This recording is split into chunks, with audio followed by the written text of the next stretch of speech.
નમસ્કાર, એબીપી અસ્મિતામાં હું ઝિલન આપનું સ્વાગત કરું છું. રાજકોટ અગ્નિકાંડમાં આપણે 27 જિંદગીઓ ગુમાવી, 27 પરિવારના દીપક બુઝાઈ ગયા છે. ત્યારે આ 27 પરિવારના આંસુ હજુ પણ સુકાયા નથી. તેમની ઉપર શું વીત્યું છે તે એબીપી અસ્મિતા સતત આપના સુધી પહોંચાડવાનો પ્રયાસ પણ કરી રહ્યું છે. આ સાથે સાથે આ દરેક પરિવારને ન્યાય મળે તે માટે પણ અમે સતત પ્રયત્નશીલ છીએ. આજે પણ આપણી સાથે 3 પરિવારના લોકો છે. તેમની આપવીથી આપણે જાણવાનો પ્રયાસ કરીશું. સૌથી પહેલા આપણી સાથે જે છે તેમણે તેમના પરિવારના 5 લોકોને એક સાથે ગુમાવ્યા છે. રવિન્દ્રસિંહજી, શું બન્યું હતું? એક સાથે આપના પરિવારના 5 લોકો આપે ગુમાવ્યા છે. શું હતી આખી ઘટના? આખી ઘટના તો છોકરાઓને લઈને રમવા ગયા હતા, એમાં બનાવ બની ગયો. એમાં આ બધે 5 તો એક્સપાયર થઈ ગયા. 5 જ્યારે એક જ સાથે પરિવારજનો જ્યારે તમે ગુમાવ્યા છે, એમાં કોણ કોણ સામેલ હતું અને શું થયું હતું? મારા કાકાના દીકરા હતા વિરેન્દ્રસિંહ, એમનો એક દીકરો હતો ધર્મરાજ, પછી એના મોટા ભાઈનો દીકરી હતી દેવયાનસિંહ, અને એના એક સાધુભાઈ હતા ઓમદેવસિંહ, અને એક એના શાળા હતા. 5 વ્યક્તિઓ ડેથ થઈ ગયેલા. 5 જણા જ્યારે પરિવારે એક સાથે ગુમાવ્યા છે, હાલ પરિવારની શું સ્થિતિ છે? સ્થિતિ તો બેન બહુ ખરાબ છે અત્યારે. હવે એ સ્થિતિ તો અત્યારે એટલી બધી ભયંકરતા છે કે અમે ઘરે પણ જઈએ છીએ તો અમે બહાર જઈએ છીએ, એવી ઓલી છે. શું એમની ઉંમર હતી? એ લોકો અભ્યાસ કરતા હતા? શું કામ કરતા હતા? કોઈ અભ્યાસ કરતા હતા, કોઈ વકીલનું ભણતા હતા, અને નાની મોટી નોકરી કરતા હતા. જીટીપીએલમાં નોકરી કરતા હતા વિરેન્દ્ર સિરિયા, અને બાકી બાળકો બધા ભણતા હતા. જે આ ઘટના બની ત્યારબાદ પ્રશાસન તરફથી, સરકાર તરફથી કેવું વર્તન અને તમને કેટલી સહાય? શું ખાલી 4 લાખ રૂપિયાની સહાય છે. સહાય તો અમે ગૌણ સમજીએ, સહાયને અમે બહુ મહત્વ નથી આપતા, પણ અમને ન્યાય મળે એની ઉપર અમારે ફોકસ છે, બાકી કોઈ વસ્તુ છે નહીં. બાકી પૈસાને અમે બહુ નથી અમે કોઈ એવું માનતા. ન્યાય વ્યવસ્થિત મળે અમને, અને આ લોકોને સજા મળે, બસ એક જ વસ્તુ છે, બાકી કાંઈ નહીં. સમજી શકાય છે જ્યારે એક જ પરિવારમાંથી 5 લોકો, 5 યુવાનો કે જે અભ્યાસ કરે છે અથવા તો પછી જેમને હાલમાં જ નોકરી શરૂ કરી છે, તે 5 યુવાનો જ્યારે એક જ પરિવારમાંથી ગુમાવ્યા હોય ત્યારે શું પરિસ્થિતિ હોય? આપણી સાથે અનિરુદ્ધસિંહજી પણ છે, તેમને પણ પોતાના વહાલ સોયાને ગુમાવ્યો છે. આપના દીકરાને આપે ગુમાવ્યો છે આ ઘટનાની અંદર. શું બન્યું હતું? અહીંયા ગયા હતા રમવા અને ઓચિંતાની આગ લાગી. પછી એમાં કોઈ પણ ફાયરની હાથે કોઈ સુવિધા નહોતી, અને અહીંયા કેવડો પેટ્રોલ ડીઝલ પેટ્રોલનો આજ 2,000નો જથ્થો પડ્યો હતો. એ બેદરકારી જ હતી. અને અહીંયા દારૂનો પણ જથ્થો હતો. દારૂ પણ જોવા મળે છે વિડીયા સામે. બિયરના ડબલા છે, બોટલું છે. એટલે આ બધું કરપ્શન લઈને જ આ બધું એના નજર હેઠળ જ હાલતું હતું. મૂળ તો એના ધારાસભ્ય એ પણ એના જવાબદાર છે, મેયર એ પણ એના જવાબદાર છે કે એના જ વિસ્તારમાં આવે છે તો એની બધાની જવાબદારી આવે છે. કોર્પોરેટરની પણ જવાબદારી આવે છે. તો કોર્પોરેટરો, ધારાસભ્ય કે મેયરની એ કોઈને કેમ એની સામે ફરિયાદ નથી લીધી? મેન ફરિયાદ તો એની ઉપર થવી જ જોઈએ ને, કે એના જવાબદાર કોણ? જે મત માગવા જે આવે છે તો એમ કહે છે કે જવાબદારી આ વિસ્તારની અમારી છે. તો આ જે વિસ્તારની જવાબદારી કેમ નથી લેતા? કે કેમ કોઈ આગળ નથી આવતા? ભાજપના એક પણ નેતા, અમે 3 દી રાજકોટ રોકાણા, એક પણ નેતા પીડિત પરિવાર પાસે આવ્યા નથી. તો એ કેમ નથી આવ્યા? કેમ મોટું હંતાળે છે? આપના દીકરાની ઉંમર શું હતી? તે શું કરતો હતો? મારો દીકરો 20 વર્ષની ઉંમર હતી અને જેપીએસસીની તૈયારી કરતો હતો. માત્ર 20 વર્ષનો યુવાન, જ્યારે તમે આ દીકરો ગુમાવ્યો છે, પરિવારમાં હાલ શું સ્થિતિ છે? પરિવારમાં તો હાલ એવી સ્થિતિ છે કે અમે ક્યાંય જઈ નથી શકતા. ઘરે જઈ તો એ છે રોકકડાટ ચાલુ છે, બહાર નીકળી તો એ છે એક એ દીકરા જે 20 વર્ષનો ગુમાયો હોય એની પરિસ્થિતિ તો કેવી હોય? શું ઈચ્છો છો? શું ન્યાય ઈચ્છી રહ્યા છો? અમને ન્યાય જડે અને જે આ લોકો બધાને કડકમાં કડક સજા કરે. એક જ માંગ છે આ પરિવારોની કે કડકમાં કડક સજા કરવામાં આવે. આપણી સાથે 19 વર્ષની આશા કે જેને અહીં અગ્નિકાંડમાં જીવ ગુમાવ્યો, તેની બહેન પણ આપણી સાથે છે, તેની સાથે પણ વાત કરીશું. આશા અગ્નિકાંડની અંદર એણે પણ જીવ ગુમાવ્યો છે. શું સ્થિતિ છે પરિવારની? પરિવારની સ્થિતિ તો એવી છે મેડમ કે અત્યારે અમે અમારા ઘરમાં જાય ને તો અમારે જગ્યાએ પલ પલ અમને અમારે આશા યાદ આવે. પહેલા દિવસથી હજી 22મો દિવસ છે આજ અમારો અમદાવાદમાં. અમે અમારી આશાના અમને આમ એક વેણ યાદ આવે. જે પહેલા દિન બીજે દી આવું કાંડ થયું એને પહેલા દી મારા પપ્પાને એમ કહેતી હજી આવીને કે પપ્પા તમે ટેન્શન શું લ્યો, હું તમારી દીકરી નથી, દીકરો જ છે. હું આર્મીમાં નોકરી લઈ, હું મેરેજ પણ નહીં કરે ને તમને બેને હાંસવી. ભાઈ હાંસવી કે ન હાંસવી, મારો ભાઈ 17 વર્ષનો જ છે. હજી અમે 4 બહેનો છે.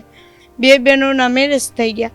એમાં આશાબેન કાતર હતા ને એ 19 વર્ષના હતા. એ આ ટીઆરપી ઝોનમાં ગેમ ઝોનમાં એ જોબ કરતા. હું એનાથી મોટી છું, સંતોષબેન કાતર. હું પણ જોબ જ કરું રિલાયન્સ મોલમાં. એ આ જ્યારે કાંડ થયો ને ત્યારે મારા પપ્પા 3 વાગ્યાના ત્યાં હતા. એની દીકરીને આખી આગમાં આમ જલતા જોઈ. વિચારો, આવું બાપ દ્રશ્ય ક્યારે જોઈ શકે? શક્ય જ નથી. આ તો મેડમ જેના ઉપર ગુજરે, જેનું જાય એને ખબર પડે. આ તો આપણે વાતું કરીએ એ જ થાય. કેમ કે અત્યારે મારી બેનનું ખાલી હું નામ લઉં ને તો એ મને રોવું આવે છે. ને મારી એકથી નહીં, અમારું આખું પરિવાર, અમારા ગામજનો, મારા મોલના ખુદ જેટલા સ્ટાફને છે ને અત્યારે એ પણ અમારી ઘેરે બેસવાનું તો રોઈ પડે.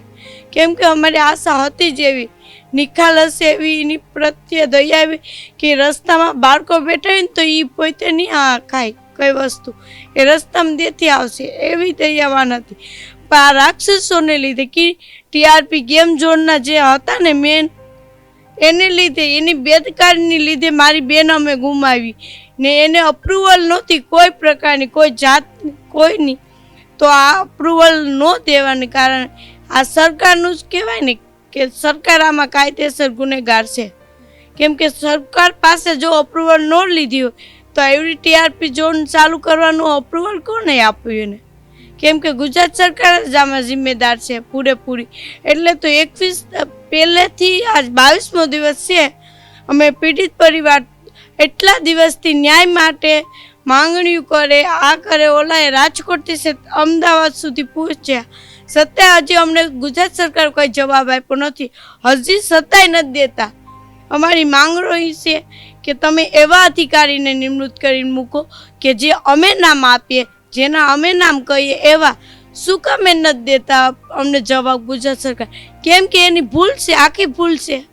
એની પાસે અમારે સામે ઊભવા લાયક તો નહીં, અમારે સામે બોલવાનું એની પાસે અધિકાર નથી. કેમ કે એના આંખોમાં શરમ હોવી જોઈએ. એના ઘરનું કોઈ વ્યક્તિ નથી એને ગુમાવ્યું. અમે અમારા વ્યક્તિ ગુમાવી એ 4-4 લાખ રૂપિયા દઈને અમારે શું કે અમારા માણસનું એની મસ્કરી કરે. પૈસા માટે અમે આ કરીએ? નહીં મેડમ, અમારું વ્યક્તિ ગયું એટલે અત્યારે અમારે અહીંયા ધાડના માન આ બધી તમારા સામે ને અમારે આવવું પડે. કેમ કે જે અમારું વ્યક્તિ ગયું હવે આવવાનું નથી. પણ એની આત્માને શાંતિ મળે. આ બધીની બેદકારીની લીધે ગયું, ગુજરાત સરકારની બેદકારીની લીધે ગયું. બાકી બધી લોકોને જીવવાનો શોખ હતો, કોઈને મરી જવું, કોઈને ન કબૂલ હોય. તો 19 વર્ષની આશા કે જેણે પોતાના પરિવારની જવાબદારી હસતા હસતા ઉપાડી હતી, તેની જિંદગી જ્યારે આ અગ્નિકાંડની અંદર હોમાઈ છે. તેમના પિતા પણ આપણી સાથે છે. એ વખતે ત્યાં એ પણ ગયા હતા. તેમને ત્યાં શું દ્રશ્યો જોયા હતા અને ત્યારબાદ પરિવારની શું સ્થિતિ થઈ, શું કહેશો? હું ત્યાં બપોરના ગયો તો બેન ટિફિન દેવા. હું 2:30 વાગે પાછો ઘરે આવી ગયો. પછી મારી મોટી દીકરી ત્યાં રહી છે બાજુમાં. એને કપડાં, એનો ફોન આવ્યો કે પપ્પા મારા કપડાં ત્યાં પડ્યા તો એ કે દઈ જાઉં. વાંધો નહીં. હું 5 વાગ્યા અને 5માં થોડીક વાર હતી, હું ત્યાંથી જ નીકળ્યો હતો. ત્યાં એવું કંઈ નહોતું બેન.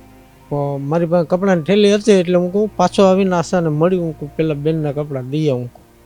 પછી કપડાં દઈને થોડાક જ છે તો મને પાછો વેર્યો એટલે ધવાડા દેખાણા. એટલે મને એવું થયું કે સારું ટીઆરપીમાં આગ લાગે કે ખડગાવ્યું. એટલે હું જોઈડ્યો ને બાઇક લઈને તો મેં જોયું કે આ ધવાડા નીકળ્યા અંદરથી.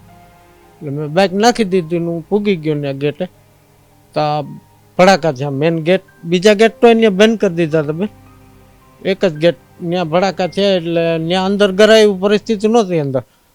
હું આમ ફરીને દોડીને પાછળ ગયો, દાદા એમાં બ્લાસ્ટ થવા માંડ્યા અને ક્યાંય દેહનું એટલે એવી આગ લાગી કે આમ કંઈ નજર જ ન પડે આપણી.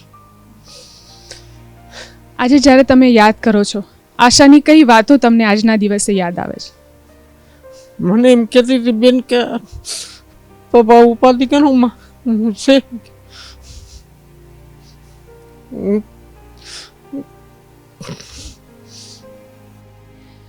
તો આ લાચાર પિતા કે આજે કશું બોલી શકતા નથી, તેમની આંખમાંથી આજે પણ આંસુ નથી સુકાયા.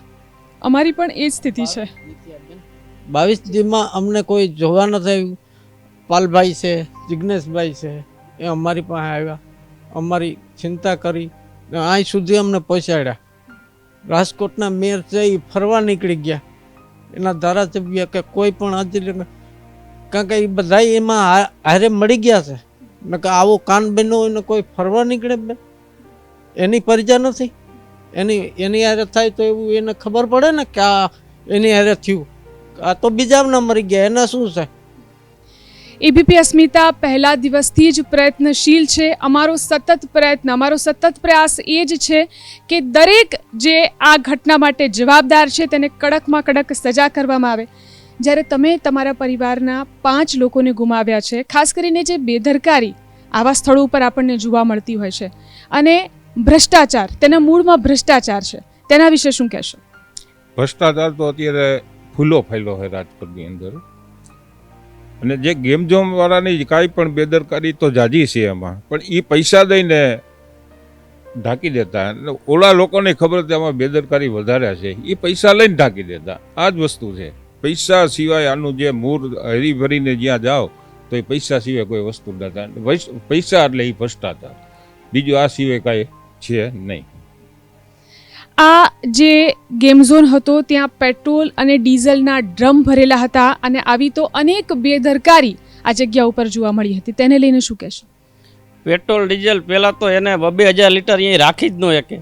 એ તો આ બધું પૈસા દઈને જ થતું હોય તો જ એ રાખી શકે ને. બાકી તમે કદાચ 5 લીટરનું કેન લઈને જાઓ તો પેટ્રોલ પંપ વાળા નથી દેતા.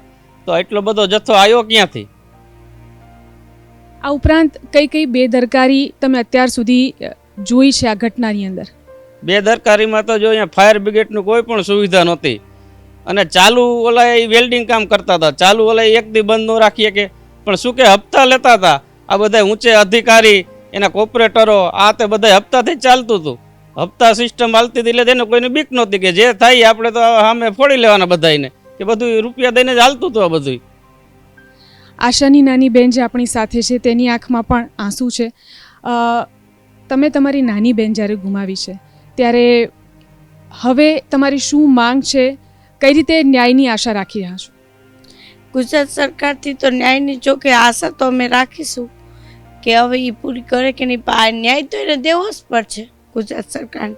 કેમ કે અમે અમારું વ્યક્તિ ગુમાવ્યું, એ ગુમાવે તો એને ખબર પડે ને. હવે અમારું વ્યક્તિ આપી ન શકે, ન્યાય નો અમને આપી શકે તો અમારું વ્યક્તિ આપો, તો અમે ન્યાય નો માંગવા આવીએ.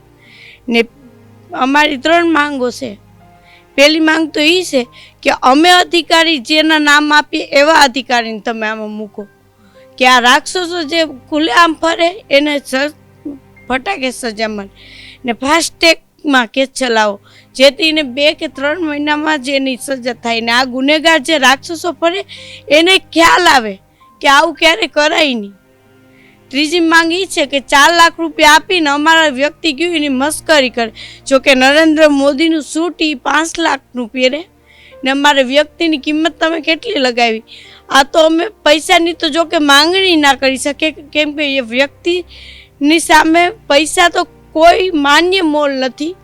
તો આ તો જે પરિવાર છે મેડમ, એની પાછળ એક દીકરો હતો, એ વયા ગયા, તો હવે કોના આધાર ઉપર જીવે પૂરી જિંદગી? 1 કરોડની માંગણી અમે કરીએ તો 1 કરોડ એ નહીં, એ ક્યાં લગનને જીવત આપે હગે? એનો દીકરો તો વહી ગયો ને આખો આ જીવનનો સહારો. ને ત્રીજી માંગ તો અમારી ઈ જ છે કે 1 કરોડનું વળતર આ પીડિત પરિવારને ચૂકવવું પડે. ને 25 તારીખે અમારી રાજકોટની પબ્લિકને બધી લોકોને અપીલ છે કે 25 તારીખે અમે એ પણ કીધું કે પૂરું રાજકોટ બંધ રહેશે, તો અમે કહીએ અપીલ કરીએ એના કરતાં તમે ખુદ જાગૃત થાવ કે આજે અમારા ઘરમાં થયું આવું, કાલે નો છૂટકે ને તમારા ઘરમાં થાય, તમારું વ્યક્તિ જાય તો એ તમને ખબર પડશે. અત્યારે અમારી વેદના કોઈ ન સમજે, કેમ કે જેનું જાય તો એને ખબર પડે.